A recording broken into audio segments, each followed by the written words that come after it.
What's up, y'all? In today's video, I'll be sharing how I got a software engineering job with no previous experience. First, let me just share some context. I came into college as an economics major, wanting to become a medical doctor. But eventually I realized that I didn't want to go to med school. I didn't want to take the MCAT. So I pivoted to computer science. You know, my roommate at the time was like, yo, you should take this intro to computer programming course. And she somehow convinced all of her roommates to take the course, and I fell in love with it. So I stuck with it. I pivoted to computer science my sophomore year, and I basically just fell off the pre-med track. At the beginning of 2022, I made two resolutions, one of which was to become a software engineer. I graduated from college with 2 degrees, one in economics and one in computer science. And last summer, I explored a career path that was more tailored to my econ degree, and that led me to work as a technology risk consulting intern at a Big 4 firm. After I completed that internship, I realized that consulting's just not for me, so I chose to explore a career path more geared toward my computer science degree, and that naturally led me to software engineering. As I said, I made a pact with myself to become a software engineer in 2022. But I had no previous experience in the tech world. Only other internship I completed was in consulting. I knew I needed to do a couple things in order to be ready. I knew I needed side projects, and I knew I needed to beef up my coding skills, my problem solving skills, so I could pass a technical interview. So LeetCode became my best friend. I did about 3 coding problems every weekday for almost 2 months. The beginning was the hardest because, I had to get in the routine of doing 3 problems a day. And that's really hard to do, especially when you're still in class. This was the spring semester of my senior year. So it was a lot to deal with. And it was also demoralizing at first because I wasn't getting all the questions right. I would start a problem and spend so long, and I wouldn't even get the right answer. It was day in and day out of just this repetition. And eventually it got better. I stuck with it because somehow I realized that if I could get out of this beginning phase, it would be worth it. So my process was just, I would try to answer questions with no hints, no help. After I tried as hard as I could without any help or hints, I looked at the solution and I analyzed it thoroughly so I wouldn't make the same mistake again. And eventually I started answering questions faster and more efficiently, and most importantly, correctly. And that's simply because I was consistent and I recognized the patterns in the questions. At this time, I was also watching a ton of YouTube videos of software engineers and their process for preparing for technical interviews. So I got a lot of great advice from that as well. After about 2 months of consistently practicing on LeetCode, I started applying to internships and full-time jobs. As I was applying, I noticed that a lot of companies wanted their applicants to share some of their side projects. I immediately felt so stupid because I had spent the last 2 months only beefing my, technical skills, but I had nothing to show for it. I was preparing for interviews when I should have also been creating side projects. But thankfully, I had a realization. I had been creating projects over the last 2 years in my CS courses. I thought, hey, there shouldn't be any reason why I can't display these courses as my own. And so I did.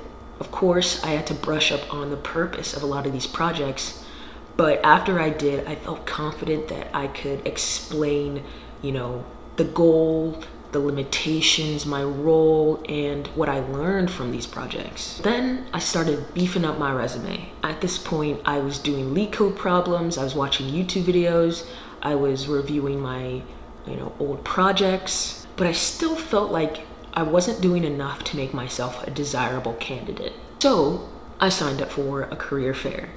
And after that, I signed up for a hackathon. I attended the career fair wide-eyed and eager. I had attended one for business previously, but I had never attended a tech career fair. So I really prepared. I got my elevator pitch down, I printed out a dozen copies of my resume, and I put on my best smile and I made sure I looked good. There's a common stereotype that computer science students aren't the best communicators. So I made it my mission to beat that stereotype. I figured that if I couldn't sell myself on my technical skills because of my lack of experience, then I would make up for it with my communication skills. I walked up to as many tables as I could and I introduced myself and explained my non-traditional background. Somehow it seemed to work. Recruiters were genuinely interested in hearing my story. I honestly think that they appreciated my eye contact, my body language, and my honesty. During the career fair, I ended up at a table of this incredible company, and I started speaking to a recruiter who had previously graduated from my school. I shared my story with him and he seemed to like me. So I gave the company my contact info, I shared my resume, and that was that. I left the career fair definitely feeling drained, but so proud of myself. I really pushed myself out of my comfort zone and talked to so many people, shared my story, and at that moment I felt like I was really doing my future self a service. About 1 week later, I got the chance to interview with that same company that I spoke with at the career fair. During the interview, I was so nervous, but I tried my best to answer the behavioral questions, the technical questions, and I waited. Unfortunately, I didn't get that position, and that was really devastating to me. I had put in months' work and it felt like it was all futile. But even after that loss, I wasn't gonna give up. So a week later, I competed in a hackathon. A hackathon is an event where programmers get together for a short period of time to collaborate and create a project. And it's usually hosted by a tech company or an organization. In this case, the hackathon was hosted in part by my school and in part by that company that I spoke to at the career fair. My team and I created a website that analyzes a student transcript and uses the credits the student already has to find minors they already have the credits for or are only a few credits away from achieving. It turns out that one of our judges was that same guy I spoke to at the career fair. He recognized me. Fortunately, my team and I won first place for Best First-Time Hackers. Honestly, I think the hackathon gave my resume the extra push it needed because the company reached out to me again for another interview. And this time, I felt even more prepared. I breezed through the behavioral interview and I really explained all of my thoughts during the technical interview because I knew that even if I don't know the answer to the question they're asking, I should at least explain how I think I should get there, right? I also knew that I had a solid resume. I had even more experience than before, and I had amazing communication skills. So I left the interview feeling really good. A couple weeks go by and I hear nothing. Feeling so on edge because I really want this position, and I had already been turned down once from this company. The day that my friends and I leave for spring break, I get a call from an unknown number. I pick up reluctantly, and it turns out it's a recruiter from the company. She congratulates me and she informs me that I received a full-time offer as a software engineer for the company that I wanted. The goal that I set for myself in January had come to fruition just 2 months later in March.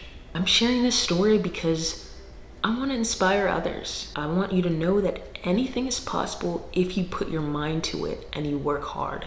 I was unhappy with the trajectory I saw my life going in, so I changed it. I created a goal and I worked to achieve that goal every single day. And I am so thankful that I'm where I am today. I am beyond excited to start my journey as a software engineer starting in July. So thank you for watching. I hope you gained something positive from this video. And if you did, please like, comment, and subscribe.